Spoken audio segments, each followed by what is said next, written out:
11:25-26 எடுத்து நம்ம வாசிப்போம். யோவான் எழுதின சுவிசேஷம் 11வது அதிகாரம் 25வது வசனம் 26வது வசனத்தை எடுத்து வாசிப்போம்.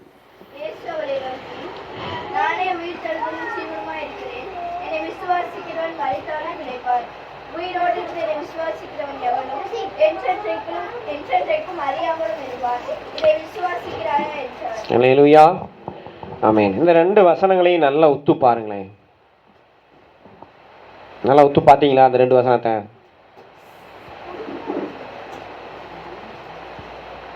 உத்து பார்த்தீங்களா?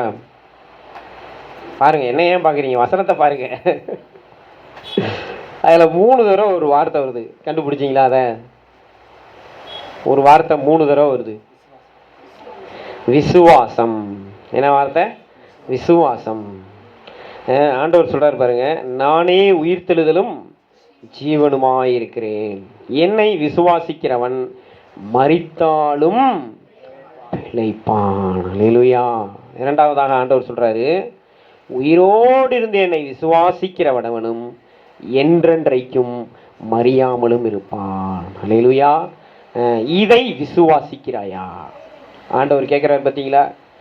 இதை விசுவாசிக்கிறாயா? ஆண்டவர் நம்மளை பார்த்து கேட்கறது என்ன அப்படின்னா, இதை தான் கடந்த வாரத்திலலாம் நம்ம படித்தோம். என்ன படித்தோம்? வேத பாட வகுப்பில் சொல்லுங்க, என்ன படித்தோம்?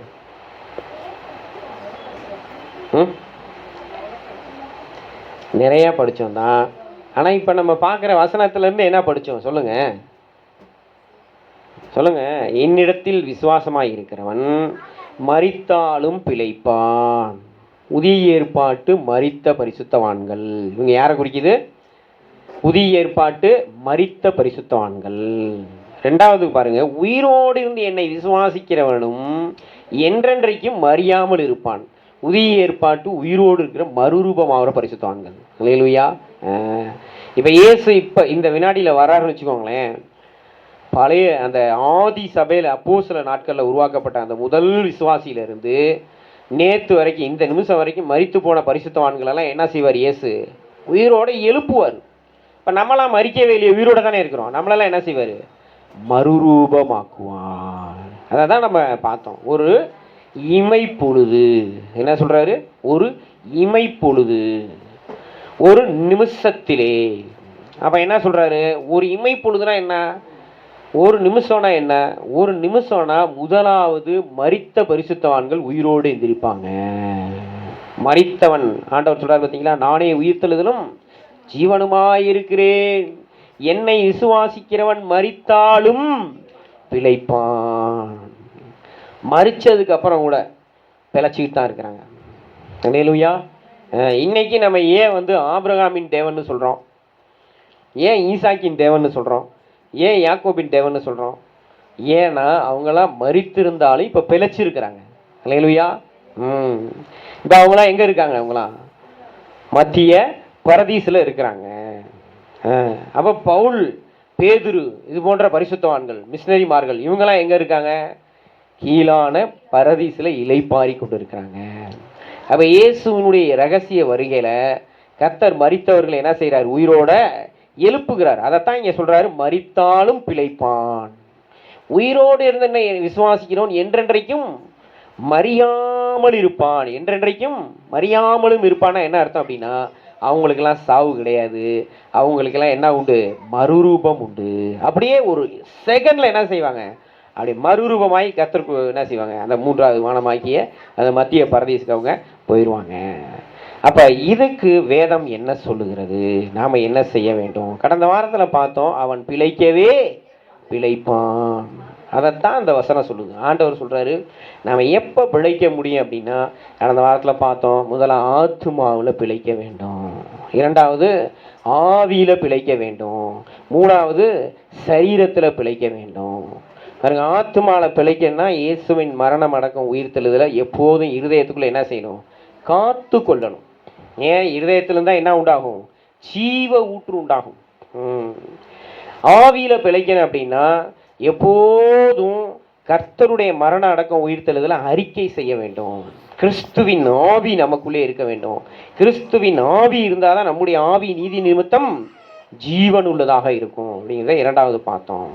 மூணாவது என்ன பார்த்தோம் அப்படின்னா, இயேசுவின் மரணத்தை நம்ம சரீரத்தில் என்ன செய்யணும்? சுமந்து திரியணும். அல்லேலூயா. இயேசுவின் மரணத்தை சுமந்து திரிஞ்சிங்களா எல்லாரும் கடந்த வாரத்தில்?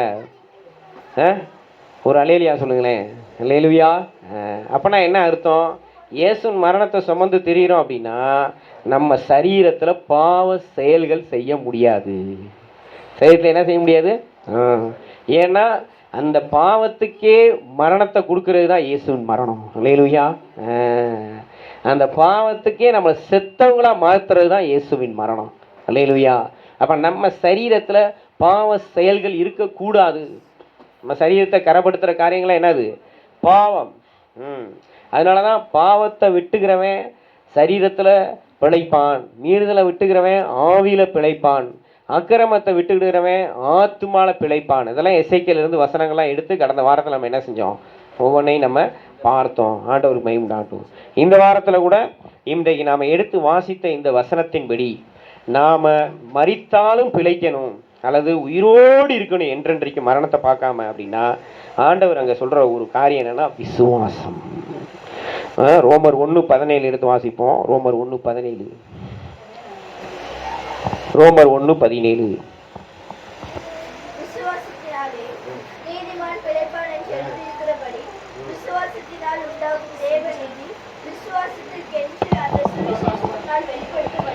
விசுவாசத்தினால் நீதிமான் பிழைப்பான். அல்லேலூயா. நீதிமான் எதனால பிழைப்பானா? விசுவாசத்தினால. இப்ப நம்ம எல்லாரும் நீதிமானாக்கப்பட்டிருக்கிறோம். சொல்லுங்க, பக்கத்தில் இருக்கவங்க கரம் கொடுத்து நீங்க நீதிமான் சொல்லுங்க. கையை கொடுத்து சொல்லுங்க. ஐயா பக்கத்தில் இருக்கவங்க கை கொடுத்து சொல்லுங்க, நீங்க நீதிமான். நீதிமானா இருக்கிறவங்க எதனால பிழைக்கணுமா? விசுவாசத்தினால பிழைக்க வேண்டும். நீதிமானா இருக்கிறவங்க எதனால பிழைக்கணும்? விசுவாசத்தினால பிழைக்கணுங்க.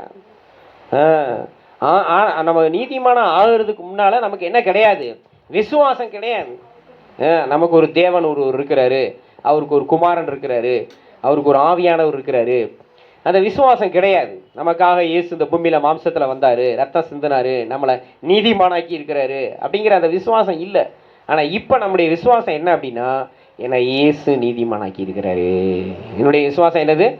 என்னை இயேசு நீதிமானாக்கி இருக்கிறாரு. நீ எவ்வளவு பெரிய பாவம் செஞ்சிருந்தாலும், எவ்வளவு பெரிய குற்றம் செஞ்சிருந்தாலும் அதை அவருடைய ரத்தத்தினால கழுவி அவருடைய ரத்தத்தினால நம்மை நீதிமானாக்கி இருக்கிறாரு. இந்த விசுவாசம் நம்ம எல்லாருக்குள்ளே இருக்கணும். இந்த விசுவாசம் என்ன செய்யணும்? எல்லாருக்குள்ளே இருக்கணும். இந்த விசுவாசம் இல்லை அப்படின்னா நாம இன்னமும் பாவிகள் தான். இந்த விசுவாசம் இல்லைன்னா நம்ம இன்னமும் யார் தான்? பாவிகள் தான். நம்ம எல்லாரும் நீதியாகும்படிக்கு அவர் பாவம் ஆக்கப்பட்டார். நம்ம எல்லாரும் என்ன ஆக்கப்படும்படிக்கு?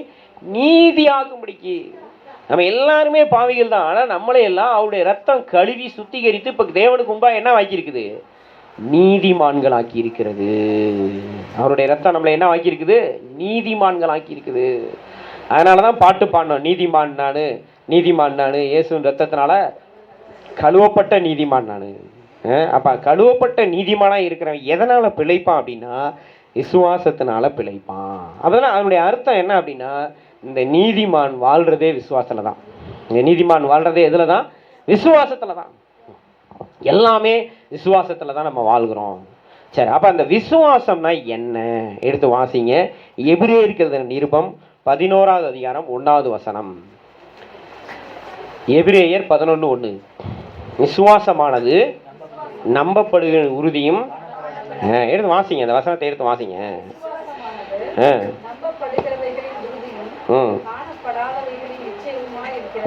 விசுவாசமானது என்னது? நம்பப்படுகிறவைகளின் உறுதி, காணப்படாதவைகளின் நிச்சயம்.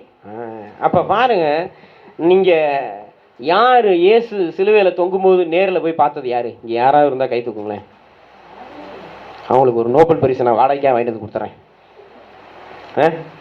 இயேசு சிலுவையில் தொங்கும்போது நேரில் பார்த்தீங்களா? அவ்வளோதாம்மா, பார்க்கலல்ல. இதுதான் நம்ம நம்பிக்கையின் உறுதியாக இருக்கிறது. ஆனால் இது என்னது? காணப்படாதவைகளின் நிச்சயம், பாஸ்ட். இது கடந்த 2000 வருஷத்துக்கு முன்னால் நடந்த சம்பவம் தான். ஆனால் இதை நாம் உறுதியாக நம்புறதன் மூலமாக, இதை நாம் நிச்சயமாக நம்ம பிடித்துக் கொள்வதன் மூலமாக நமக்குள்ளே அந்த விசுவாசம் உண்டாகிறது. அல்லேலூயா. இயேசு என் பாவங்களை சிலுவையில சுமந்து தீர்த்துட்டாரு. இயேசு ரத்தம் சிந்தி என்னை நீதிமானாக்கி இருக்கிறாரு. இயேசு உயிர் தெழுந்து என்னை நீதிமானாக்கி இருக்கிறாரு. இதுதான் நம்முடைய விசுவாசம். காணப்படாதவைகளின் நிச்சயமாய் இருக்கிறது. எப்பவுமே நீங்க உங்க மனசுல உங்களை குறித்து நீங்க நீதிமான்கிறத விசுவாசிங்க. அல்லேலூயா. நீங்க உங்களை குறித்து என்ன விசுவாசிக்கணும்? நீதிமான். நீதிமான் நீதிமான் நீதிமான் சொல்லி என்ன செய்யுங்க? நீங்க விசுவாசிக்க வேண்டும். இந்த விசுவாசம் என்ன அப்படிங்கிறத நம்ம பார்த்துட்டோம். முதலாவது என்ன பார்த்தோம்? விசுவாசமானது நம்பப்படுகளின் உறுதி, காணப்படாதவைகளின் நிச்சயம். இந்த இந்த கைகள் நீதியா இருக்கிறது. இந்த கைகள் என்னவா இருக்குது? நீதியா இருக்கு. நீ நீதிமான்னா உன் கை நீதியா இருக்குதுன்னு அர்த்தம். அதை நம்ம என்ன செய்யணும்? முதலாவது விசுவாசிக்கணும். இல்லை நான்லாம் இதுதான் செஞ்சுக்கிட்டே இருப்பேன், இதை என்னால் விட முடியாது. இது என்னது? இது அவிசுவாசம். என்னது? ஒரு சில பேர் வந்து பார்த்தீங்கன்னா சிகரெட் குடிக்காமல் அவங்களால இருக்க முடியாது. காலைல வேலைக்கு போகும்போது சிகரெட் குடிச்சு தான் போவாங்க. நம்ம காலைல வேலைக்கு போகும்போது ஜெர்மன்ட்டு போனால் அவன் காலைல வேலைக்கு போகும்போது சிகரெட் குடிச்சிட்டு போகிறான். என்ன செய்யறது அவனை? சொல்லுங்க. அது காரணம் என்ன? அவனுக்குள்ள நான் நீதிமானுங்கிற விசுவாசம் இல்லை. நீதிமான் சிகரெட் குடிப்பானா? நீதிமான் மது எழுதுவானா? நீதிமான் விபச்சாரம் செய்வானா? செய்ய முடியாது. ஏன்னா அவன் நீதிமான்.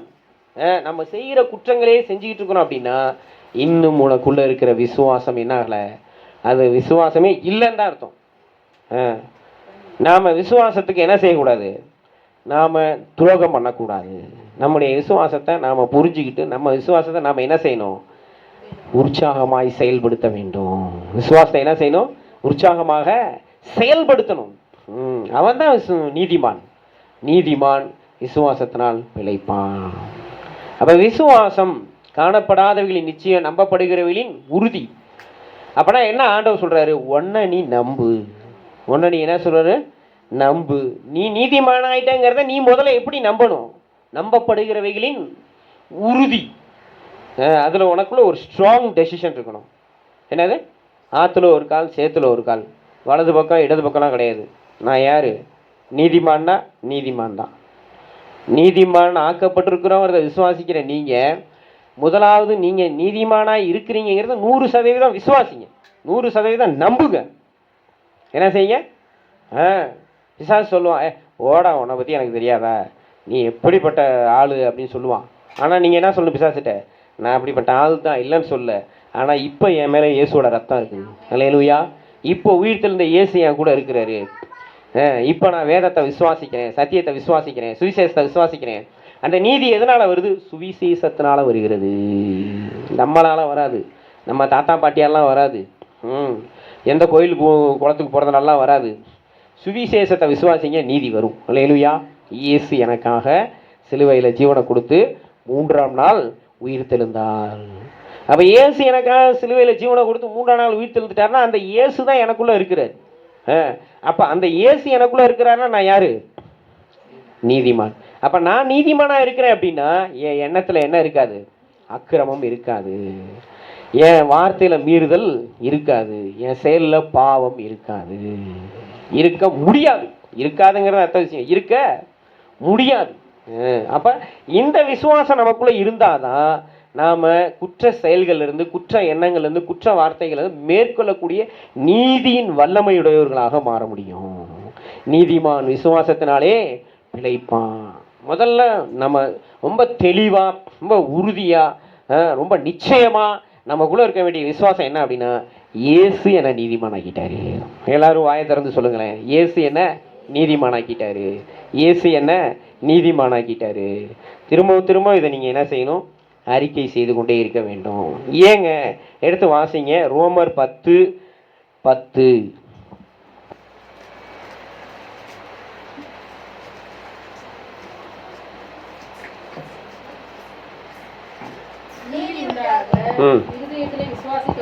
நீதி உண்டாக இருதயத்தில் என்ன செய்யணும்? விசுவாசிக்கணும். இதைத்தான் இவ்வளோ நேரம் உங்களுக்கு சொல்லி கொடுத்தேன். நீதி எப்படி திரும்ப உருவாகும்? நீங்கள் இருதயத்தில் விசுவாசிச்சாதான் உருவாகும். நீங்கள் உங்கள் இருதயத்தில் உங்களுக்கு குறித்து தவறான பிம்பத்தை வச்சுருந்தீங்கன்னா அதுதான் உங்கள் நீதி. என்னால் காலைல சிகரெட் குடிக்காமல் வேலைக்கு போக முடியாதுன்னு நினச்சிங்கன்னா அதுதான் உங்கள் நீதி. என்னால் காலைல எழுந்துச்சுன்னு டிவி பார்க்காம சாப்பிட முடியாதுன்னா அதுதான் உங்கள் நீதி. என்னால் அடுத்தவங்கள்ட்ட போய் இன்னொருத்தவங்களை பற்றி போட்டு கொடுக்காமல் இருக்க முடியாதுன்னு நினச்சிங்கன்னா அதுதான் உங்கள் நீதி. அதெல்லாம் தூக்கி எறிஞ்சிட்டு நான் இயேசு ரத்தத்தினால நீதிமானாக்கப்பட்டிருக்கிறேன், நான் ஜெபம் பண்ணாமல் இந்த நாளை தொடங்க மாட்டேன்னு சொல்லி பாருங்க, அதுவும் உங்கள் நீதியாக மாறும். உங்கள் இருதயத்தில் நீங்கள் எதை விசுவாசிக்கிறீங்களோ அதுதான் நீங்கள். உங்கள் இருதயத்தில் இயேசுவின் மரண அடக்கம் உயிர்த்தெழுதலை விசுவாசித்து இயேசு அதிகாலையில் இருட்டோடு எந்திரிச்சு சுருட்டு குடிச்சாரா? என்ன செஞ்சார்? அதிகாலையில் இருட்டோடு எந்திரித்து என்ன செஞ்சார்? பிதாவை போய் தரிசித்தார். அப்போ நம்ம எப்படி இருக்கணும் அப்படின்னா, அதிகாலையில் இருட்டோடு எந்திரிச்சு போய் தேவ சமூகத்தில் போய் உட்காந்து தேவனை நோக்கி என்ன செய்யணும்? கதறணும். தேவனை நோக்கி என்ன செய்யணும்? கதறணும். ஆண்டவரே, இந்த நாள் முழுவதும் உங்கள் சித்தத்தை செய்ய எனக்கு பலன் கொடுங்க ஆண்டவரேன்னு கேட்கணும். அவருடைய சித்தத்தை செய்ய பலன் ஒருத்தனுக்கு இருக்குதுன்னா அவன் தான் நீதிமான். அல்லேலூயா. அவருடைய சித்தத்தை செய்கிறவன் தான் நீதிமான். அவருக்கு பிரியமானது செய்கிறவன் யார்? அவன் தான் நீதிமான். நீதிமான் நீதிமான் நீதிமான்னா என்னது? நீதிமான்னா யாரு? தேவன் எதை விரும்புகிறாரோ, தேவன் எதை சித்தமாக வைத்திருக்கிறாரோ அதை அப்படியே செய்கிறவன். அதனால தான் இயேசு சொன்னார், என்னை கண்டவன் பிதாவை கண்டான்னு சொன்னார். அதனால தான் அந்த உலகத்தில் அந்த இயேசுவை விசாரித்த அந்த பிலாத்தினுடைய மனைவி என்ன சொல்கிறா? என்ன சொல்கிறா? இந்த நீதிமானுக்கு ஒரு தீங்கு செய்ய வேண்டாம், இவர் நிமித்தம் இன்றைக்கு சொப்பனத்தில் வெகுபாடுபட்டேன்னு சொல்கிறான். அவளுக்கு எப்படி தெரியும் இயேசு நீதிமான்னு? அவளுக்கு எப்படி தெரியும் இயேசு நீதிமான்னு? அப்போ இயேசு நீதிமானாக இருந்ததுனால தான் தேவன் அவன் மூலமாக என்ன செய்கிறாரு? நீதிமான்னு அவரை குறித்து வெளிப்படுத்துறாரு. அப்போ நாம் நீதிமான்களாக இருக்கணும் அப்படின்னா நம்ம இருதயத்தில் விசுவாசம் வேண்டும். என்ன விசுவாசம்? இயேசு என் பாவங்களை சிலுவையில் சுமந்து தீர்த்துட்டாரு, இயேசு என்னை இப்போ நீதிமானாக ஆக்கி இருக்கிறாருங்கிறது உங்கள் மனசு பூரா 100% நிறைஞ்சிருக்கணும்.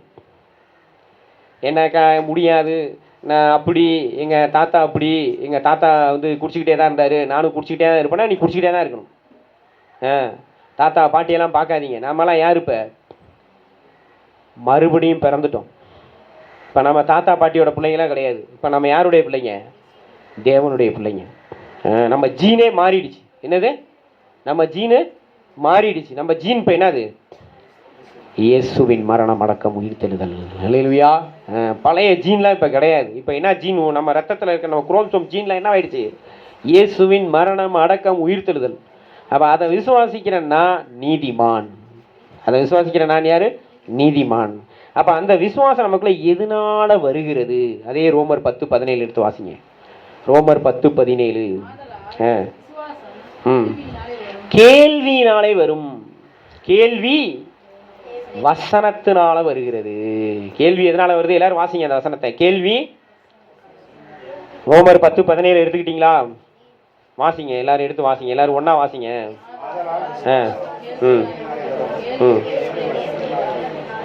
கேள்வி தேவனுடைய வசனத்தினால வரும். அப்ப தேவனுடைய வசனத்தை என்ன செய்யணும்? கேட்கணும். தேவனுடைய வசனத்தை என்ன செய்யணும்? கேட்கணும். பிரசங்க நேரத்தில் வேடிக்கை பார்க்கறது, விளையாடுறது, என்ன சொன்னார் பாஸ்ட்னு சொல்லி பக்கத்தில் இருக்கிறவங்க நோட்டி விட்டு அவங்க கேட்குறதையும் கெடுக்கிறது, அந்த மாதிரிலாம் என்ன செய்யக்கூடாது? பண்ணக்கூடாது. பிரசங்க நேரத்தில் நல்லா கவனமாக கேட்கணும். ரெண்டாவது பார்த்தீங்கன்னா, உங்கள் ஜெப நேரத்தில் உங்களுடைய நன்றி வேலைகளில் அதிகமாக தேவன் உங்களுக்கு செய்திருக்கிற நன்மைகளை, ஆசீர்வாதங்களெல்லாம் சொல்லணும். காதில் நல்லா கேட்கணும். சொல்லும்போது என்ன செய்யணும்? காதில் நல்லா கேட்கணும். இயேசுவே என்னை நீதிமானாக்கி இருக்கிறீங்க, உமக்கு நன்றி ஆண்டவரே அப்படின்னு சொல்லும்போது உங்கள் காதிலேயே நீங்கள் என்ன செய்யணும்? நல்லா கேட்கணும். கேட்டால் தான் உங்கள் இருதயத்தில் என்ன வரும்? விசுவாசம் வரும். அல்லேலூயா. நன்றி சொல்லுங்க, நன்றி சொல்லுங்கன்னு சொல்லி இங்கேருந்து ஊழியக்காரங்க உங்களை என்ன செய்யக்கூடாது? போட்டு அந்த மாடத்தை தார் குச்சி வச்சு குத்துற மாதிரி என்ன செய்யக்கூடாது? குத்தக்கூடாது. நன்றி சொல்லுங்கனாலே நீங்களாம் என்ன செய்யணும்? ஆன் பண்ணி விட்ட மாதிரி நீங்கள் என்ன செய்யணும்? கட கட கட கட கடன்னு சொல்லணும். அவ்வளோ வாக்குத்தத்தங்கள் வேதத்தில் இருக்குது, அவ்வளோ நன்மைகள் வேதத்தில் இருக்குது. அதெல்லாம் நம்ம வாசிக்கிறது இல்லை, அதெல்லாம் நம்ம விசுவாசிக்கிறது இல்லை, அதெல்லாம் நம்ம வாயினால் சொல்லி அதை காதில் கேட்டு நம்ம இருதயத்தில் விசுவாசத்தை என்ன செய்யறதில்ல? தட்டி எழுப்புறது இல்லை. நம்ம என்னால் என்ன எப்படி இருக்கிறோம்? நம்ம சோர்வுகள்லையும் நம்முடைய பிரச்சனைகள்லையும் நம்முடைய போராட்டங்களையுமே பார்த்து பார்த்து பார்த்து அதையே மனசில் பதிய வைக்கிறோம். நீங்கள் அதை மனசில் பதிய வச்சுருந்தாலும் கூட உங்கள் வாயை என்ன செய்யுங்க? திறந்து நீங்கள் என்ன செய்யுங்க? ஆண்டவர் உங்களுக்கு எழுதி வைத்திருக்கிற காரியங்களை நல்லா கண்ணால் பார்த்து அதை வாயால் சொல்லி அதை காதால் கேட்டு உள்ளுக்குள்ளே விசுவாசம் என்ன செய்யுங்க? தட்டி எழுப்புங்க. உங்கள் விசுவாசத்தை நீங்கள் தட்டி எழுப்புனீங்கன்னா வேதம் சொல்லுது, நீதிமான் விசுவாசத்தினாலே பிழைப்பான். விசுவாசிக்கிறவனுக்கு எல்லாம் கூடும். விசுவாசித்தவளே பாக்கியவதி, உன் விசுவாசத்தின்படி உனக்கு ஆக கடவுது. பாருங்க, அந்த கானானிய ஸ்திரீ வந்து சொல்றா, ஆண்டவர் சொல்றாரு அவளுக்கு அற்புதம் எதுவும் செய்யக்கூடாதுங்கிற நோக்கத்தோட அவர் சொல்ற மாதிரி அங்கே எழுதப்பட்டிருக்கும். ஆனால் ஆண்டவருக்கு தெரியும் அவளுக்குள்ள ஒரு பெரிய விசுவாசம் இருக்குது. அவளுக்குள்ள என்ன இருக்குது? அந்த விசுவாசத்தை வெளியே கொண்டு வரதுக்கு தான் ஆண்டவர் சொல்றாரு, இது வந்து பிள்ளைகளின் அப்பம், அதை எடுத்து நாய்க்குட்டிகளுக்கு போட முடியாதுன்னு சொல்றாரு. அப்போ அவளுக்குள்ள இருக்கிற அந்த பெரிய விசுவாசம் எப்படி தெரியுமா வருது? மேசையிலேருந்து விழும் துணிக்கைகளை நாய்க்குட்டிகள் தின்னுமே அப்படின்னு சொன்ன உடனே ஆண்டவர் சொல்றாரு, ஸ்திரியே உன் விசுவாசம் பெருசு. அப்போ பாருங்க, நம்ம ஒவ்வொருத்தருக்குள்ளேயும் இருக்கிற விசுவாசத்தை தேவன் பார்க்கிறார். அந்த விசுவாசத்தை நம்ம வாயினால சொல்லி நம்ம காதுனால கேட்கும்போது தான் அந்த விசுவாசம் இருதயத்துக்குள்ளிருந்து வெளியே வரும். அப்போ ஆண்டவர் சொன்ன உடனே சொல்கிறா பாருங்க, மாறுத்திரமாக, மேசையிலேருந்து விழக்கூடிய துணிக்கைகளை நாய்க்குட்டிகள் தின்னுமே. அப்போ ஆண்டவர் சொல்கிறாரு, சிறியே உன் விசுவாசம் பெரிது. அதுபோல் அந்த நூற்றுக்கு அதிபதி சொல்லும்போது அவன் சொல்கிறான், நீ என் வீட்டுக்குள்ளே வரதுக்கு நான் எல்லாம் இல்லை, பாத்திரன் இல்லை. ஒருவனை போ என்றால் போகிறான், ஒருவனை வா என்றால் வருகிறான். நீங்கள் சொல்ல ஒரு வார்த்தை சொல்லும், அது மாத்திரம் போதுன்னு சொன்ன உடனே ஆண்டவர் சொல்கிறார், நான் இஸ்ரவேலிலும் இப்படிப்பட்ட விசுவாசத்தை காணவில்லை. அந்த ஒரு வார்த்தை தான், ஆண்டவர் ஒரு வார்த்தை சொன்னார், அது அப்படியே நடந்தது. பாருங்க, அப்போ நம்ம ஆண்டவர் நம்மகிட்ட எதிர்பார்க்கிறது என்ன தெரியுமா? அவருடைய வார்த்தையை விசுவாசிக்க வேண்டும். அவருடைய வசனத்தை கேளுங்க. அவருடைய வசனத்தை என்ன செய்யுங்க? கேளுங்க. நீங்கள் வசனத்தை கேட்டீங்கன்னா தான் பாருங்க, இன்னைக்கு என்ன தெரியுமா நடக்குது? இன்னைக்கு குடும்பங்களில், வீடுகளில் ஓயாமல் காலையிலேருந்து நைட்டு வரைக்கும் உலக பிரகாரமான செய்திகளை கேட்குறாங்க, பார்க்குறாங்க. நாடகங்களை கேட்குறாங்க, பார்க்குறாங்க. நாடகத்தில் என்ன கேட்குறாங்க? அவ கூட சண்டை, இவன் கூட சண்டை, இவன் பிரச்சனை, அவன் பிரச்சனை, நம்ம பிரச்சனையோட அவன் பிரச்சனை. பொய் கதைகள். நாடகம்லாம் என்னது? பொய் கதைகள். எந்த நாடகமாவது நடந்ததை காமிக்கிறானா? பாருங்க, நடந்ததை சுவிசேஷம் மட்டும்தான் சொல்லுது, சத்தியம். இந்த உலகத்தில் மீதி எல்லாமே பொய் தான். உலகத்தில் என்னது? எல்லாமே பொய் தான். நாடகம், சினிமா, அரசியல் எல்லாம் பொய். இதெல்லாம் கொண்டு போய் நம்ம காது வழியா மனசுக்குள்ளே கொண்டு போய், கண்ணு வழியா மனசுக்குள்ளே கொண்டு போய் வைக்கிறோமே, இதெல்லாம் வைக்க தெரிஞ்ச நமக்கு பாருங்க, ஆண்டவர் அவருடைய வசனத்தை கேளுங்கிறார். ஆண்டவர் எதை கேளுங்கிறாரு? வசனத்தை கேளு. வசனத்தை என்ன செய்யுங்க? அமைதியாக கொஞ்ச நேரம் வாசிங்க. எப்படிங்க அமைதியாக? ஏன் கொஞ்சம் நேரம் வாசிக்கணும்? கண்ணு வழியாக வசனம் இருதயத்துக்குள்ளே போகணும். கொஞ்ச நேரம் நீங்கள் வாசிக்கிற வசனத்தையே நீங்களே வாய் விட்டு வாசிங்க. எப்படி வாசிக்கணும்? ஆதியிலே வார்த்தை இருந்தது, அந்த வார்த்தை தேவனிடத்தில் இருந்தது, அந்த வார்த்தை தேவனாய் இருந்தது, உண்டானதெல்லாம் அவரை இல்லாமல் உண்டாகவில்லை, சகலமும் அவராலே உண்டாயிற்று. இப்படி என்ன செய்யுங்க? வசனத்தை சத்தமாக வாசிங்க. வாசித்து அதை காதில் நல்லா கவனித்து கேளுங்க. கவனித்து கேட்டு அதை மனசுக்குள்ளே கொண்டு போனீங்கன்னா அந்த வசனத்தில் இருக்கிற ஜீவன் உங்கள் இருதயத்தில் விசுவாசமாக மாறும். ஹல்லேலூயா. உங்கள் ஆத்துமா பிழைக்கும். ஹல்லேலூயா. நீதிமான் தன் விசுவாசத்தினாலே பிழைப்பான். இரண்டாவது வாசிங்க, ரோமர் 2 கொரிந்தியர் 4:13 வாசிங்க.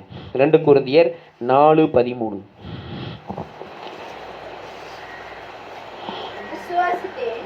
ஆகையால் பேசினேன் என்று எழுதியிருக்கிறபடி நாங்களும் அந்த விசுவாசத்தின் ஆவியை உடையவர்களாய் இருந்து விசுவாசிக்கிறபடியால் பேசுகிறோம். விசுவாசத்தின் ஆத்துமா உடையவர்களாக இருக்கணும். முதல்ல அதைத்தான் சொல்லி கொடுத்தேன். நீங்கள் நல்லா சத்தமாக வசனத்தை வாசித்து காதில் நல்லா கேட்டு என்ன செய்யணும்?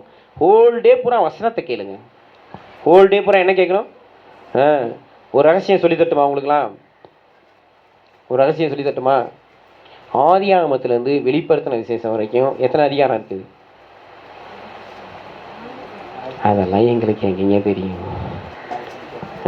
1189 அதிகாரம் இருக்குது. எத்தனை அதிகாரம் இருக்குது? இதை கேட்குறதுக்கு எவ்வளோ ஹவர்ஸ் தெரியுமாவும்? ஆடியோ பைபிளில் இதை நீங்கள் கேட்டிங்கன்னா 3 நாளில் கேட்டு முடிச்சிடலாம். 72 hours. எத்தனை ஹவர்ஸு? ஆதியாகமத்தில் ஆதியிலே தேவன் வானத்தையும் பூமியும் சிருஷ்டித்தார் அந்த வசனத்திலேருந்து வெளிப்படுத்தின விசேஷத்தில் ஆவியும் வா என்கிறது, மணவாட்டியும் வா என்கிறது, இந்த கடைசி வசனம் வரைக்கும் 1189 அதிகாரத்தில் 33,000க்கு மேற்பட்ட வசனங்கள் இருக்குது. இதை நீங்கள் ஹோல் டே பூரா உங்கள் வீட்டில் நீங்கள் ஆடியோ பைபிளில் தட்டி விட்டீங்க அப்படின்னா 72 hours கேட்டு முடிச்சிடலாம். எத்தனை நாள்? 3 நாள். ஒரு நாளைக்கு எத்தனை மணி நேரம்? 24 மணி நேரம். 3 நாளைக்கு எத்தனை மணி நேரம்? 72 மணி நேரம். 72 மணி நேரத்தில் நீங்கள் ஹோல் பைபிளை கேட்டு முடிக்க முடியும். அப்போ ஒரு மாதத்தில் எத்தனை தடவை பைபிளை கேட்டு முடிக்கலாம் சொல்லுங்கள்? 10 தடவை கேட்டு முடிக்க முடியும். மாதத்துக்கு எத்தனை நாள் இருக்குது? 30 நாள் இருக்குது. 3 நாளில் ஒரு தடவைனா 30 நாளில் என்ன செய்யலாம்? 10 தடவை பைபிளை கேட்டு முடிக்க முடியும். ஒரு வருஷத்தில் எத்தனை தடவை கேட்டு முடிக்கலாம்? 120 தடவை பைபிளை கேட்டு முடிக்க முடியும். ஒரே வருஷத்தில் 120 தடவை பைபிளை கேட்டு முடிக்கலாம். அப்போ உங்களுக்குள்ளே இருக்கிற விசுவாசம் எப்படி இருக்குன்னு யோசிச்சு பாருங்கள். கேள்வியினாலே விசுவாசம் வருகிறது. கேள்வியினால என்ன வருது? கேள்வி எதனால் வருது? தேவனுடைய வசனத்தினால. நீங்கள் தேவனுடைய வசனத்தை கேட்கறத விட்டுட்டு அக்கம் பக்கத்தில் இருக்கக்கூடிய பிரச்சனைகளை கேட்கறதுனாலையும் உலக பிரகாரமான காரியங்களை கேட்கறதுனாலையும் உலகம் தான் உங்களுக்குள்ளே வரும். உலகம் உங்களுக்குள்ளே வந்துச்சுன்னா பிசாசு உங்களுக்குள்ளே வந்துடுவான். அதுக்கு எதுக்கு இயேசு ரத்தம் சிந்தி நம்மளை நீதிமானாக்கணும்? இயேசு ரத்தம் சிந்தி நீதிமானாக்கி இருக்கிறார். ஏதோ ஜீப்பும்பா போட்டு இந்த தலையில் கை வச்சு நீ நீதிமானாயிட்ட நீ நீதிமானாயிட்ட நீதிமானாயிட்டன்னா சொல்லலாம். ஆண்டவர் பர்வத்தில் இறங்கி வந்து அப்படிலாம் சொல்லி நம்மளை நீதிமானாக்க அவரால் முடியும். ஆனால் அப்படிலாம் செய்யலை அவர். ஏன்னா நம்ம பாவம் மீறுதல் அக்கிரமங்கள்லாம் ரத்தம் சிந்தினா தான் போகும். ரத்தம் சிந்துதல் இல்லாமல் என்ன கிடையாது? பாவ மன்னிப்பு இல்லை. அவர் நடிக்கலை. இயேசு மெய்யாகவே பாடுபட்டார், மெய்யாகவே ரத்தம் சிந்தினார், மெய்யாகவே ஜீவனை கொடுத்தாரு. உயிர் போகிறதுனா எவ்வளோ வலி இருக்குங்கிறது உயிர் போகிறவங்களுக்கு தான் தெரியும். ஒரு வியாதி வந்துச்சுனாலே நம்ம உடம்புல வலி வேதனை எவ்வளோ துடிக்கிறோம். அப்போ இயேசு கிறிஸ்து உச்சந்தலையிலிருந்து உள்ளக்கான ஒரு பாவமும் இல்லாதவர் நம்மளை நீதிமானாக்கிறதுக்காக அவர் அணுவாக துடிச்சிருக்கிறார், ரத்த சிந்தி இருக்கிறார், ஜீவனை கொடுத்துருக்கிறார். அப்போ இந்த சத்தியத்தை விசுவாசித்து நீ நீதிமானாக வாழணுமா, இல்லை நீ இன்னும் அந்தரங்க பாவத்திலே இருக்கணுமா, இன்னும் ரகசிய பாவத்திலே இருக்கணுமா? அதுக்கு பேர் என்னது? விசுவாச துரோகம். அதுக்கு பேர் என்னது? நல் மனசாட்சி தள்ளி விடுகிறது, விசுவாசமாகிய கப்பலை சேதப்படுத்துறது. அதான் நாம் செய்யாமல் எந்த சூழ்நிலையிலையும் என் பலவீனத்தில் அவருடைய பலன் பூரணமாய் விளங்கும். என்னை பலப்படுத்துகிற இயேசு கிறிஸ்துவனாலே எல்லாவற்றையும் செய்ய பலன் உண்டு. வாழ்வது நான் அல்ல, என்னில் இயேசுவே வாழ்கிறாரு. என்னுடைய கையில் இது இயேசுவோட கைன்னு நீங்கள் சொல்லி பாருங்க, இந்த கையில் நீதி விளங்கும். அல்லேலூயா. என் சிரசில் ஆசீர்வாதம் தங்குது. இதை நீங்கள் சொல்லுங்க.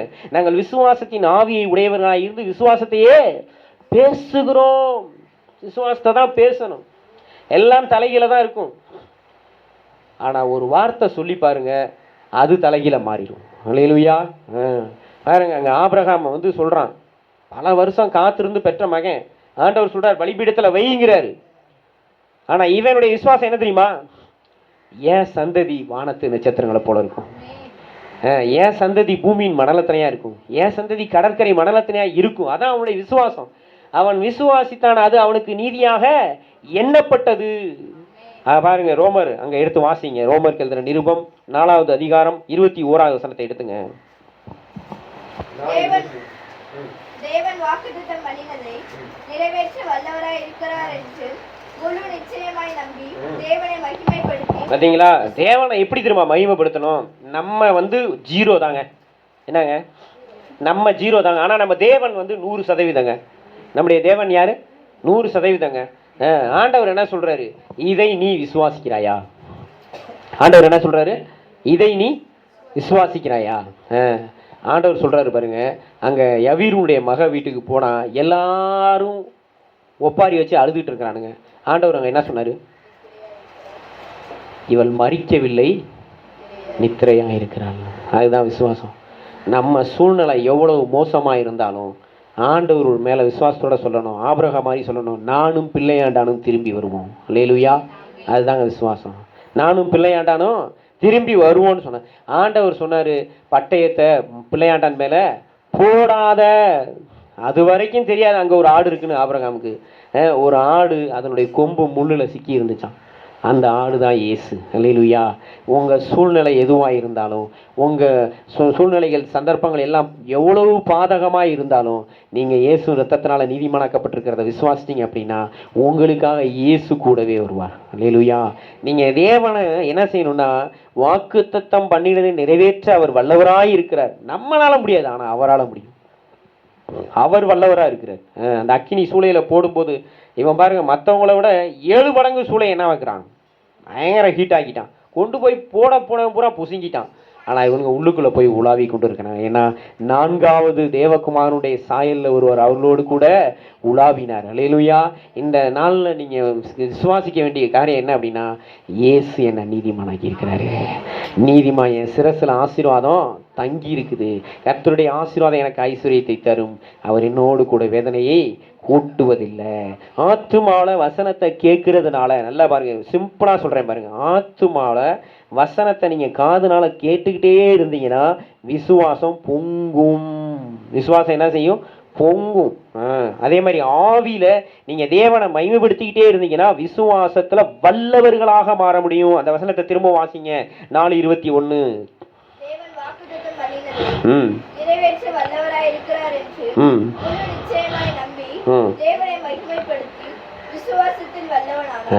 விசுவாசத்துல என்னவானா? வல்லவனானா. நம்ம ஒவ்வொருத்தரும் விசுவாசத்துல என்னவா மாறணும்? வல்லவர்களாக மாறணும். கொலேசியர் நிருபத்தை எடுத்துக்கொள்ளுங்க. கொலேசியர் நிருபம் 2:7 எடுத்து வாசிங்க. கொலேசியர் 2:7. நீங்கள் போதிக்கப்பட்டபடியே விசுவாசத்தில் உறுதிப்பட்டு ஸ்தோத்திரத்தோட விசுவாசத்துல என்ன செய்யணும்? பெருகணும். ஸ்தோத்திரத்தோட விசுவாசத்துல என்ன செய்யணும்? பெருகணும். அதுக்கு தான் ஸ்தோத்திரம் பண்ணுறது, நன்றி சொல்கிறது. ஆண்டவரே உமக்கு நன்றி, என் கூட இருக்கிறீங்க, நான் எவ்வளோ பாவியாக இருந்தாலும் என்னை நீங்கள் மன்னிக்கிறீங்க, உங்கள் ரத்தத்தினால என்னை கழுவுறீங்க, என்னை பரிசுத்தமாக்குறீங்க, என்னை ஏற்றுக்கொள்ளுகிறீங்க. அதான் ஆண்டவர் சொல்லியிருக்கார், இடத்துல வருகிறோம் நான் ஒருவனே என்ன செய்யறதில்ல புறம்பே தள்ள மாட்டேன்னு அவரு சொல்லியிருக்கிற. நீ ஏன் உன்னை பாவின்னு பிசாசு சொல்றதை நம்புற? நீ ஏன் ஒரு கையாளாகாதவன் உன்னை சொல்றான் பிசாசு நம்புற? உன் வாழ்க்கையே சாபம், என்னால எதுவுமே முடியாதுன்னு பிசாசு சொல்லுவான், அதை நீ நம்பாத. ஆண்டவர் சொல்றாரு, விசுவாசிக்கிறவனுக்கு எல்லாம் கூடும். அதுதான் ஆண்டவர் சொல்றாரு. நம்ம அதைத்தான் நம்பணும். அதை நம்பி என்ன செய்ய? என்னால எல்லாம் முடியும் ஆண்டவரே, ஏன்னா என் கூட இருக்கிறவர் நீ சர்வ வல்லவர். ஹல்லேலூயா. அடிக்கடி இந்த பாட்டை பாடுங்க, சர்வ வல்லவர் என் சொந்தமானார், சாவை வென்றவர் ஜீவனான, என் ஜீவனே அவர்தான்யா. நான் யாரு? நீதிமான், இயேசுவின் ரத்தம். இதை சொல்லி சொல்லி சொல்லி உங்க ஜெப நேரத்தை என்ன செய்யுங்க? ஜெபா இழுங்க. உங்க ஜெப நேரத்தை என்ன செய்யணும்? ஜெபா இழுக்கணும். உட்கார்ந்தா ஒரு 5 நிமிஷம் கண்ண மூடி திறக்கிற மாதிரி இருக்கணும். ஆனா மணி எவ்வளவு நேரம் போயிருக்கணும்? 3 மணி நேரம் ஜெபிச்சிருக்கணும். 7 மணி நேரம் ஜெபிங்க. இப்பெல்லாம் நீங்க ஜெபிச்சிங்கன்னா நீங்க நடந்து போனா பிசாசுகள் அலறி அடிச்சு ஓடும். கர்த்தர் பெரிய காரியங்களை செய்வார். ஆமென். ஸ்தோத்திரத்தோட விசுவாசத்துல என்ன செய்யணும்? பெருகணும். விசுவாசம் பெருகணும். ஆண்டவர் மேம்பாடு. 3வது காரியம் பார்க்கிறோம். யாக்கோபு எழுதின நிருபம் 2வது அதிகாரம் 15-16 எடுத்து வாசிங்க. யாக்கோபு எழுதின நிருபம் 2வது அதிகாரம் 15-16. சகோதரியாவது வஸ்திரம் இல்லாமலும் அனுதின ஆகாரம் இல்லாமலும் இருக்கும்போது உங்களில் ஒருவன் அவர்களை நோக்கி, நீங்கள் சமாதானத்தோட போங்கள், குளிர் காய்ந்து பசியாருங்கள் என்று சொல்லியும் சரீரத்துக்கு வேண்டியவைகளை அவர்களுக்கு கொடாவிட்டால் பிரயோஜனம் என்ன? பாத்தீங்களா, நம்ம வாயிலே வடை சொல்லக்கூடாதுன்னு ஆண்டவர் சொல்றாரு. என்ன செய்யக்கூடாது? கர்த்தர் உங்களை ஆசீர்வதிப்பார், கர்த்தர் உங்க கூட இருப்பார், கர்த்தர் உங்க கண்ணீரை தொடப்பாருன்னு சொல்லிட்டு பின்னால என்ன செய்யறது? ஓப்போ உனக்கு வேணும் அனுபவி அப்படின்லாம் நம்ம என்ன செய்யக்கூடாது? சொல்லக்கூடாது. கர்த்தர் பார்த்துக்கொள்வாருன்னு சொல்லிட்டு என்ன செய்யக்கூடாது? நம்ம வந்து கிரியையில காமிக்காம இருந்தோம் அப்படின்னா அது செத்த விசுவாசம். அதுதான் அங்க வசனம் சொல்லுது பாருங்க. 21 முதல் 24 வரைக்கும் வாசிங்க. நம்முடைய பிதாவாகிய ஆபிரகாம் தன் குமாரன் ஈசாக்கை பலிபீடத்தின் மேல் செலுத்தினபோது கிரியைகளினால் அல்லவோ நீதிமானாக்கப்பட்டான். அப்ப நான் நீதிமான்னா என் கிரியைகள்னால நான் நீதிமான்கிறத என்ன செய்யணும்? நிரூபிக்கணும். என் கையில 4 பேருக்கு டாஸ்க் கொடுக்கணும், என் கையில 4 பேருக்கு ஹெல்ப் பண்ணணும், நான் செய்யணும். பாருங்க வசனம் சொல்லுது பாருங்க. 23. அப்படியே ஆபிரகாம் தேவனை விசுவாசித்தார், அது அவனுக்கு நீதியாக எண்ணப்பட்டது என்கிற வேத வாக்கியம் நிறைவேறிற்று. அவன் தேவனுடைய சிநேகிதன் எனப்பட்டான். பாத்தீங்களா, அவன் நீதிமானாக்கப்படுகிறான். அவனுடைய கிரியைகளினாலே நீதிமானாக்கப்பட்டான்னு 24ஆம் வசனம் சொல்லுது. 20ஆம் வசனம் சொல்லுது, வீணான மனுஷனே, கிரியில்லாத விசுவாசம் செத்ததென்று நீ அறிய வேண்டுமோ? உங்களுடைய விசுவாசத்துல கிரியை இருக்க வேண்டும். விசுவாசத்துல நீங்க வாரி இறைங்க. கொடுங்கள் அப்பொழுது கொடுக்கப்படும். ஆண்டவர் அதான் சொல்றாரு, கொடுங்கள் அப்பொழுது கொடுக்கப்படும். உங்களுடைய என்ன சொல்ல, அள்ளி கொடுப்பாங்களாம். வாரி இறைத்தான் ஏழைகளுக்கு கொடுத்தான், அவருடைய நீதி என்றென்றைக்கு இருக்கும். அல்லேலூயா. தரித்திரருக்கு சுவிசேஷத்தை பிரசங்கிக்கணும். தரித்திரருக்கு சுவிசேஷம் என்ன செய்யணும்? பிரசங்கிக்கணும். கர்த்தருக்கு மகிமை உண்டாகட்டும். 3 காரியங்களை பார்த்தோம். ஒன்று, நம்முடைய ஆத்துமாவில் விசுவாசம் வர வேண்டும். 2வது, நம்முடைய ஆவியில் விசுவாசம் இருக்கணும். 3வது, நம்முடைய சரீரத்தில் நம்முடைய கிரியைகளில் விசுவாசம் இருக்க வேண்டும். இப்படி இந்த விசுவாசத்துக்கு எல்லாம் ஆதியாக இருக்கிறது எது அப்படின்னா இயேசுவின் மரணம், அடக்கம், உயிர்த்தெழுதல். இந்த விசுவாசத்தை அடிக்கிறதுக்கு தான் அந்தி கிறிஸ்து உங்களுக்குள்ள என்ன செய்வான் அப்படின்னா அவிசுவாசத்தை உண்டு பண்ணுவான். கள்ள தீர்க்கதரிசி உங்களுக்குள்ள அவநம்பிக்கையை உண்டு பண்ணுவான். வலு சர்ப்பம் உங்களுக்குள்ள அநீதியை உண்டு பண்ணுவான். நீங்கள் அதை 3ஐயும் ஜெயிக்கணும் அப்படின்னா நம்மளால் முடியாது, நம்ம தாத்தா பாட்டியால் முடியாது, நம்மகிட்ட இருக்கிற பணத்தால் முடியாது, நம்மகிட்ட இருக்கிற பட்டத்தால் முடியாது, நம்மகிட்ட இருக்கிற பதவியால் முடியாது. நீங்கள் எம்எல்ஏ வீட்டிலே ஒரு வீடு எடுத்து குடியிருந்தாலும் கூட முடியாது. சிஎம் விஜயோட வீட்டிலே நீங்கள் போய் இருந்தாலும் கூட முடியாது. உங்கள் உள்ளத்தில் இயேசு உங்களுடைய இரட்சகர் நீங்கள் விசுவாசித்தீங்கன்னா நீங்கள் எங்கே இருந்தாலும் நீதிமானாக வாழ முடியும். அல்லேலூயா. உங்கள் இருதயத்தில் ஆத்துமால நீதிமான் விசுவாசத்தினால, உங்கள் ஆவியில் நீங்கள் நீதிமான் உங்களுடைய நம்பிக்கையினால், உங்களுடைய நீதியினால், உங்களுடைய கிரியைகளில் நீங்கள் நீதிமானாக வாழ வேண்டும். நம்ம எல்லாரும் எழுந்து நிற்போமா?